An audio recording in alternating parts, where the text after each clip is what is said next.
سلام الله عليكم. قبل البداية اشترك في القناة وفعل زر الجرس لتتوصل دوما أنت الأول بجديدنا. لا تنسى كذلك الإعجاب والتعليق ليصل الفيديو لأكبر شريحة ممكنة من الناس. والآن مباشرة إلى تفاصيل العنوان الذي قرأتموه. التقى رئيس أركان الجيش الجزائري السعيد شنقريحة خلال الأسابيع القليلة الماضية لافغيني بريغوجين، الاسم الأكثر ارتباطا بشركة فاغنر العسكرية السيئة الذكر، ووفق تسريب لضابط المخابرات السابق في الأمن الجزائري يستقر حاليا ببريطانيا كمعارض لنظام الكابرانات. فالرجل الأول بالجيش وأحد حكام الفعليين للجزائر التقى بشخصية المذكورة في مدينة بطرسبورغ روسيا.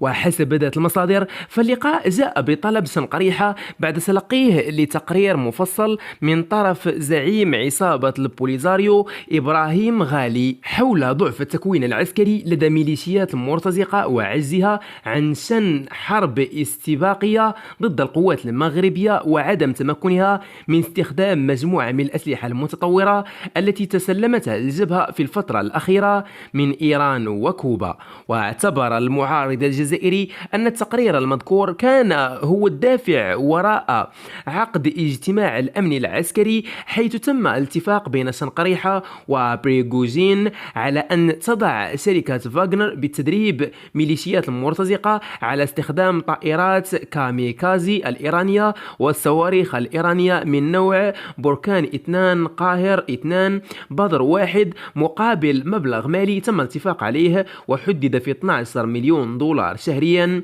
لمدة 2 قابلة للتجديد.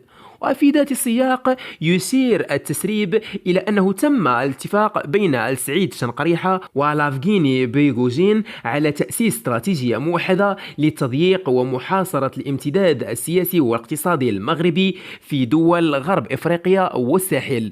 وستقوم الجزائر بالتمويل الكامل لهذه الخطة التي تستهدف إضعاف المؤسسات الاقتصادية والبنكية المغربية في العديد من الدول الإفريقية حسب ما جاء في نص الوثيقة المسربة. للتذكير فلافغيني بريغوجين هو رجل أعمال روسي مقرب من الكريملين، وهو المالك الحقيقي لمجموعة فاغنر إداريا، لكنه يتلقى الأوامر مباشرة من وكالة المخابرات العسكرية الروسية GRU. ويعيش هذا الملياردير في مدينة سانت بطرسبورغ وجمع ثروته الطائلة من خلال المطاعم الفخمة قبل أن يتقاعد من الجيش الروسي ليزوده بالوجبات الغذائية وفق منظمة العفو الدولية، التي كشفت كذلك أن الرئيس فلاديمير بوتين كان يرتاد مطاعم بريغوجين الفخمة في عام 2000 قبل أن تصبح الممول الرسمي لوجبات الكريملين.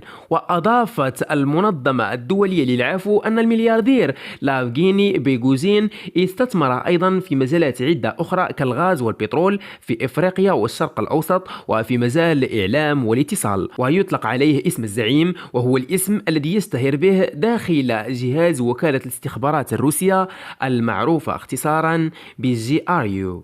نهاية الفيديو. دمتم في أمان الله وحفظه.